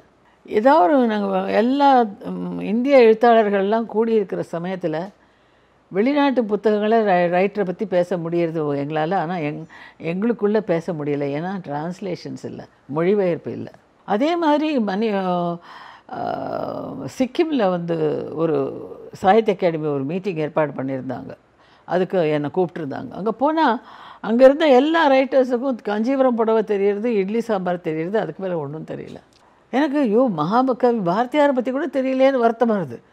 ஆனால் அப்புறம் யோசித்து பார்த்தபோது நமக்கு என்ன தெரியுறது? நமக்கு ரசகுல்லா தெரியுது, போனால் போகுது. ஆனால் ரவீந்திரநாத் டாகூர் தெரியுறது நமக்கு. மற்றபடி எந்த மொழியை பற்றி என்ன நமக்கு தெரியும்? நமக்கு இந்தியன்ஸ் சொல்லிக்கிறோம், ஒருத்தருக்கொத்தர் அறிமுகமே இல்லாமல் இருக்கோமேன்னு தோணி ஒரு பாலம் மாதிரி இலக்கியத்தை வைத்து கொண்டு செய்யணுங்கிற மொழி வந்து செஞ்சு. இது வந்து ஒரு first of its kind in Indian literature. இன்னி வரைக்கும் வேறு இந்த மாதிரி புக்கு வந்தது கிடையாது. அந்த முயற்சியில் வந்து உங்களால் மறக்க முடியாத அனுபவம் எது? ஐயோ, எல்லாமே இருக்குது. இதெல்லாம் சொல்லவே முடியாது லக்ஷ்மண். ஒவ்வொரு லாங்குவேஜ்லேயும் ஒரு பிரமாதமான அனுபவங்கள். ஒவ்வொரு லிட்டரரி ஜாயன்ஸை பார்த்தேன்னா ஒவ்வொரு லாங்குவேஜ்லேயும் அப்படியே அப்படி அப்படி அப்படி நின்று சாதித்தவங்களை தான் அத்தனை பேரையும் சந்தித்தேன்னா. சும்மா கற்றுக்குட்டிகளும் இல்லை. அது மாதிரி எவ்வளோ எப்பேற்பட்ட அனுபவம் அது. அது மிகப்பெரிய ஒரு எக்ஸ்போஷர், பாக்கியம். அதில் நிறைய எனக்கு இழப்புகளும் இருந்திருக்கு, நான் இல்லைங்கள. ஏன்னா அத்தனைக்கும் செலவு நான் தான் பண்ணேன். அண்ட் நான் தான் அலைஞ்சேன், நான் பண்ணேன். சப்போர்ட் சிஸ்டம்னுட்டு எனக்கு வீட்டில் என்னோடய செக்ரட்டரி லலிதா இருந்தாங்க, அவங்க ஒருத்தர் தான், மற்றபடி யாரும் கிடையாது. ஆனாலும் அவ்வளோ நல்லா என்னால் பண்ண முடிஞ்சதுக்கு அத்தனை லிட்ரரி ஜாயன்ஸை நான் பார்த்த மாதிரி இன்னும் ஒருத்தரை யாராவது கேட்க சொல்லுங்க பார்க்கலாம். இவ்வளோ லாங்குவேஜ், 18 லாங்குவேஜில் இத்தனை ரைட்டர்ஸை பார்த்த வேறு யாராவது ஒருத்தர் சொல்லுங்க. ரெண்டாவது, இந்தியாவை இப்படி குறுக்கும் நெடுக்கும் போய் பார்த்த ஒரு சிலரில் நான் ஒத்தி. ஸோ அது எனக்கு திருப்பி கொடுத்துருக்கிற விஷயங்கள் ரொம்ப பெரிய விஷயங்கள். அன்றைக்கு இருந்த எழுத்தாளர்களும் இன்றைக்கு இருக்கிற எழுத்தாளர்களுக்கும் என்ன வித்தியாசத்தை நீங்கள் உணர்றீங்க? நல்லா எழுதுகிறவங்க நல்லா எழுதுகிறாங்க, எப்போவுமே நல்லா எழுதுகிறவங்க நல்லா எழுதிட்டு தான் இருப்பாங்க. சுமாராக எழுதுகிறவங்க சுமாராக எழுதிட்டு தான் இருப்பாங்க. இப்போ என்ன எடுத்துனாக்கா, இந்த இன்டர்நெட்டில் வந்து எல்லாரும் ஆளாளுக்கு எழுதி கதைகள் போட ஆரம்பிச்சிட்டாங்க. அதில் வந்து நிறைய பேர் இதில் தரம் இல்லாதது கூட இருக்குது. பட் இதில் ப்ளஸ் என்னன்னா, சட்டுன்னு இப்போ நல்லா எழுதி பப்ளிஷ் பண்ண முடியாதவங்கள்லாம் இப்போ நெட்டில் பப்ளிஷ் பண்ண முடியாது. அது ஒரு ப்ளஸ்ஸும் இருக்குது. பத்திரிகைகளுடைய ஆதரவு இன்றைக்கி எழுத்தாளர்களுக்கு நீங்கள் இருந்த காலத்தில் இருந்த அளவு இருக்குதுன்னு நினைக்கிறீங்களா? கிடையவே கிடையாது. ஏன்னா பத்திரிகைகளே இப்போ சர்வை பண்ணுறதே கஷ்டமாக இருக்கே. எல்லாம் பத்திரிகையாக மாற்றி மூடின்னு இருக்காங்க. ஒரு பத்திரிகையும் 6 லட்சம் போன பத்திரிகைலாம் இன்றைக்கி 40,000 30,000 போகிறது. அவங்க தான் என்ன பண்ணுவாங்க? நிலைமை காலம் மாறி போயிருக்குல்ல. எல்லோரும் இப்போ வந்து நெட்டுக்கு போயிட்டாங்கல்ல. அண்ட் மோரோவர் ஒரு யூடியூப்பில் உட்காந்து அத்தனை விஷயங்கள் பார்க்க முடியறது, கேட்க முடியறது. உங்களுக்கு மல்டி ஃபீல்டில் வருது இல்லையா? அது வெறும் படிக்கிறது மட்டும் இல்லையே, காதால் கேட்க முடியுது, கண்ணால் பார்க்க முடியுது, which is more interesting. So காலம் மாறி போயிருக்கு. இந்த எழுத்தாளர் வட்டத்தை தாண்டி ஒரு பக்கம் சினிமாலேயும் உங்களுக்கு நண்பர் இருந்திருக்காங்க, அரசியல்லையும் இருந்திருக்காங்க. இந்த ரெண்டில் உங்களுக்கு நெருக்கமான நண்பர்களாக இருந்தவங்கன்னு யார் யாரை சொல்லுவீங்க? சினிமாவில் சொல்லணுன்னா மிஸ்டர் சரவணன் ரொம்ப நல்ல நண்பர் எனக்கு. ரொம்ப ஒரு 40-45 வருஷத்துக்கு மேலே அதே மாதிரி அன்போட, என்னம்மா நல்லா இருக்கீங்களா, ஏதாவது உதவி வேணுமா கேட்டுட்டு அந்த மாதிரி ஒரு, அதாவது நம்பக்கூடிய ஒரு நண்பர்கள். அதாவது நிச்சயமாக நமக்கு இவர்கிட்ட உதவி கிடைக்கும் அப்படின்னு ஒரு நமக்கு சப்போர்ட் பண்ணக்கூடியவரில் ஒருத்தர். அரசியலில் எனக்கு மிகப்பெரிய தூணாக பலமாக இருந்தவர் ஜி.கே. மூப்பனார். அண்ட் அவரும் நானும் ஒரு ஃப்ரெண்டாக தான் பழகிட்டு இருந்தோம். நான் அவரை ஜிகேஎம் தான் கூப்பிடுவேன். ஆமாம், அந்த மாதிரி ரொம்ப மிகப்பெரிய ஒரு நட்பு எங்களுக்கு நடுவில் இருந்தது. கலைஞர் கருணாநிதியோட மாதிரி பழகக்கூடிய உங்களுக்கு வாய்ப்பு கிடைக்கும். அவரை போய் நான் நிறைய இன்டர்வியூலாம் எடுத்திருக்கேன். வித்தியாசமான கேள்வியெல்லாம் கேட்டு ஒரு தினமணி கதிர்க்காக இன்டர்வியூலாம் எடுத்திருக்கேன். பட் அதுக்கு மேலே தனிப்பட்ட முறையில் போய் வழக்கம் வச்சுக்கல. எம்ஜிஆரும் நல்லா தெரியும். இன்ஃபேக்ட் அவர் ராஜீவ்காந்தியோட நான் போன போது எம்ஜிஆர் அப்போ பால்டிமோரில் தங்கி சிகிச்சை எடுத்துகிட்டு இருந்தார். ஸோ திடீர்னு அவரும் ஜானகி அம்மாவும் ராஜீவ்காந்தியோட பார்ட்டிக்கு வந்துட்டாங்க. ஸோ எல்லோரும் ஒரே ஆச்சரியம். ஏன்னா அவர் படுத்த படுக்கையாக இருக்கார், அவரால் எழுதுக்க முடியாதுன்னு சொன்ன சமயம் அவர் நடந்து வந்தார். என்னை பக்கத்தில் உட்கார வச்சுட்டு ரொம்ப நாளைக்கு பேசிகிட்டு இருந்துட்டு மறுநாளைக்கு அவர் தங்கியிருக்கிற பால்டிமோர் கிட்ட வந்து வீட்டுக்கு என்னை வந்து பிரேக்ஃபாஸ்ட்டுக்கு வர சொன்னார். ஸோ நான் போயிருந்தேன். என்னோட பயோகிராஃபியில் கூட எழுதியிருக்கேன். தொப்பி இல்லாத, கூலிங் கிளாஸ் அணியாத, லுங்கி அணிந்த எம்ஜிஆரோட ரொம்ப 2 மணி நேரம் பேசிகிட்டு இருந்து ஒரு வித்தியாசமான அனுபவம்னு சொல்லி போட்டிருக்கேன்னா, அவருக்கும் என்ன நல்லா தெரியும், எனக்கும் அவரை நல்லா தெரியும். மற்றபடி இப்போது ஒரு நட்பாக பழகினோன்னெலாம் சொல்ல முடியாது.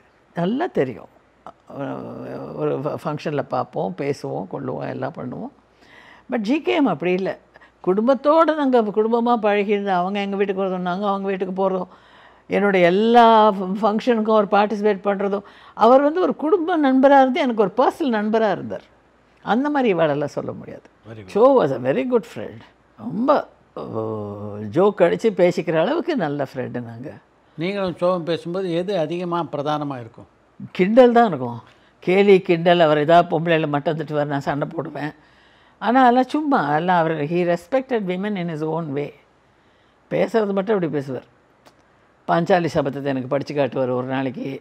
அது மாதிரி ரொம்ப ஒரு லைவ்லி பர்சன். இன்றைக்கி வந்து பொதுவாக பார்த்தீங்கன்னா பொது வாழ்க்கையில் வந்து மனமுறிவு அப்படின்றது மிக அதிகமான அளவில் இருக்குது. அதுக்கு முக்கியமான காரணம் என்னன்னு நினைக்கிறீங்க ஒரு சமூக சிந்தனையாளராக? பொறுமையின்மை. பொறுமை குறைஞ்சி போச்சு, டாலரன்ஸ் குறைஞ்சி போச்சு எல்லாருக்குமே. மன வாழ்க்கையில் மட்டும் இல்லை, எல்லாத்துலேயுமே. நமக்கு இப்போது முன்னெல்லாம் எஸ்டிடி ஃபோன் போட்டுட்டு காத்துட்டுருப்போம். காத்தால் ட்ரங்க் கால் புக் பண்ணோம்னாக்கா எஸ்டிடி கிடையாது. ட்ரங்க் கால் புக் பண்ணி காத்தால் பண்ணோம்னா ராத்திரி வரும். அதுவும் 3 நிமிஷம் பேசுறதுக்குள்ளே லபன் பேசணும், ஏன்னா எல்கிட்ட போயிடும். இப்போ விரல தட்டினா உங்களுக்கு வந்து வாட்ஸ்அப்லேயே பேசிக்க முடியுது. இப்போ ஜனங்களுக்கு எல்லாம் சுலபமாக கிடைக்க ஒரு தடவை ட்ரை பண்ணி 2ஆவது தரத்துக்குள்ளே கிடைக்கலன்னா சே அப்படின்னு அதை விட்டுறிகிற அளவுக்கு ஒரு கோவம். இந்த நிதானமின்மை, இந்த பொறுமையின்மை எல்லாத்துலேயும் வந்திருக்கு. ஃபாஸ்ட் லைஃப், ஃபாஸ்ட் சாப்பாடு, ஃபாஸ்ட் ஃபுட், ஃபாஸ்ட் மேரேஜ், எல்லாமே ஃபாஸ்ட்.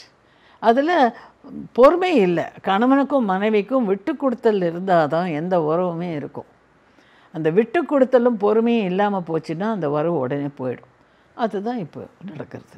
இல்லை, பல காதல் திருமணங்களே இது மாதிரி ஒரு சூழ்நிலை தான். ஏன்னா நீ என்ன இண்டிபெண்ட் ஆகிடுது, எக்கனாமிக் இண்டிபெண்டன்ஸ் வந்துடுத்து பொம்பளைக்கு. இப்போலாம் முன்ன மாதிரி டிபெண்டன்சி கிடையாது. அது ஒரு காரணம். முக்கியமாக பொறுமையை இழந்து போகிறது தான். விட்டு கொடுக்கவான சுபாவம் மறைஞ்சு போய் பொறுமை இல்லாமல் இருக்கிறது தான். நீ என்ன சொல்லி நான் என்ன கேட்குறது அப்படிங்கிற எண்ணம் தான் இருக்குது எல்லா உறவுலையுமே. அப்பா அம்மா குழந்தைகளுக்கும் அப்படி தான் இருக்குது. நீங்கள் எல்லா உறவுலையுமே பொறுமை இல்லை. இப்போது குழந்தைல நீங்கள் ஒரு உறவினர் வீட்டுக்கு கூப்பிடுங்கோ, சே போர் வரமாட்டோம். ஏன் நம்மளாம் போகலையா? சொன்ன போதெல்லாம் அப்பா அம்மா சொன்னதெல்லாம் கேட்டு இல்லையா? காலம் மாறி போச்சு. அந்த காலம் மாறி போனதில் நிறையா வேல்யூஸ் காணாமல் போயிடுது. புதுசாக டெக்னிக்கலாக நிறையா விஷயங்கள் வந்திருக்கு. ஸோ எது நல்லதோ அதை வச்சுக்கணும், எது வேண்டாமோ அதை விடத்துக்கு பகுத்தறிவு அங்கே தான் வேணும். உங்களுடைய படைப்பில் நீங்கள் வந்து இதுதான் நம்முடைய பெஸ்ட்டு படைப்பு அப்படின்னு நினைக்கிற மாதிரி உள்ள படைப்பு இது? அந்த மாதிரி என்னால் சொல்ல முடியாது லக்ஷ்மண். என்னுடைய எல்லா படைப்புமே எனக்கு ஒன்று தான். எதுக்கு அதிக சிரமப்பட்டேன், எதுக்கு அதிக வரவேற்பு இருந்தது அப்படிலாம் சொல்ல முடியுமே தவிர எனக்கு இது பிடிக்கும் அது பிடிக்காதுன்னு சொல்லவே மாட்டேன். நீங்கள் எழுதினது எது வந்து இது வந்து ஐடியல் நான் பண்ணதுன்னு நினைக்கிறீங்க? அப்படிலாம் சொல்ல முடியாது. பாருங்கள், நெட் இந்தியா த்ரூ லிட்ரேச்சர், இலக்கியம் மூலம் இணைப்பு ஒரு மகத்தான வேலை. அது இந்தியாவிலே இது வரைக்கும் யாருமே பண்ணாத ஒரு மகத்தான வேலை. அதனால் அதில் குறித்து எனக்கு மிகப்பெரிய பெருமை, நிறைவு உண்டு. இப்போ என்னோடய சூரிய வம்சம் என் வாழ்க்கை வரலாறு எழுதியிருக்கேனே, உண்மை பூர்வமாக ஆத்தென்டிக் டிரான்ஸ்பரண்ட் பயோகிராஃபி. அது எழுதினதுக்காக, அந்த உண்மை பூர்வமாக சத்தியத்தோடு எழுதினதுக்காக ஒரு சந்தோஷம் இருக்குது. ஸோ ஒன்று இருக்கே தவிர இதுதான் சொல்லவே முடியாது. இன்றைக்கி வந்து ஒரு எழுத்தாளராக ஒருத்தர் வந்து வாழ்க்கை நடத்துறது கஷ்டம் அப்படின்னு இப்போ நம்ம நிகழ்ச்சியில் வந்த பல எழுத்தாளர்களே சொல்கிறாங்க. இல்லை, அப்படி சொல்ல மாட்டேன். முன்னே தான் ரொம்ப கஷ்டமாக இருந்தது. இப்போ வந்து மீடியம் நிறைய மாறி இருக்குது. அவளுக்கு வந்து டிவியில் போக முடியறது, நெட்டில் போக முடியறது, உங்களுக்கு இப்போது இந்த ஓடிடி பிளாட்ஃபார்மில் பண்ண முடியறது.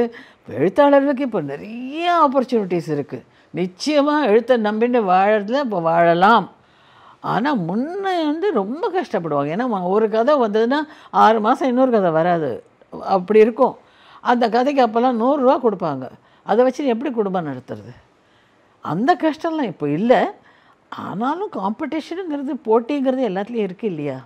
அந்த போட்டியை சமாளித்து தானே ஆகணும். ஒரு எழுத்தாளராக நீங்கள் வந்து வியந்து பார்த்த படைப்புன்னா எதை சொல்லுவீங்க? ஒரு நாவலோ புத்தகமாக? பொன்னியின் செல்வனில் தொடங்கி எனக்கு வரிசையாக சொல்ல முடியும். அதனால் அது பெரிய லிஸ்ட்டு தான் அது. உங்களுக்கு எந்த மாதிரியான புத்தகங்கள் பிடிக்கும்? நான் தான் சொன்னேனே, என் மனநிலையை பொறுத்து இருக்குன்ட்டு. நான் ஃபிக்ஷன் படிக்கணும்னா ஃபிக்ஷன் படிப்பேன், ஆன்மீகம் படிக்கணும்னா ஆன்மீகம் படிப்பேன். எனக்கு என்ன படிக்கணும்னு தோணுது, பாரதியார் கவிதை படிக்கணும்னா பாரதியார் கவிதை படிப்பேன். என் மனநிலையை பொறுத்து இருக்கு. ரொம்ப நன்றி. உங்களுடைய அனுபவங்கள்லாம் டூரிங் நம்ம சோஷியல் டாக்ஸ் ரசிகர்களோட பகிர்ந்து கொண்டதுக்கு. ரொம்ப வருஷம் கழித்து உங்களை சந்தித்ததில் எனக்கும் ரொம்ப சந்தோஷம் லக்ஷ்மண். உங்களுக்கும் உங்கள் நேயர்களுக்கும் என்னுடைய வாழ்த்துக்கள்.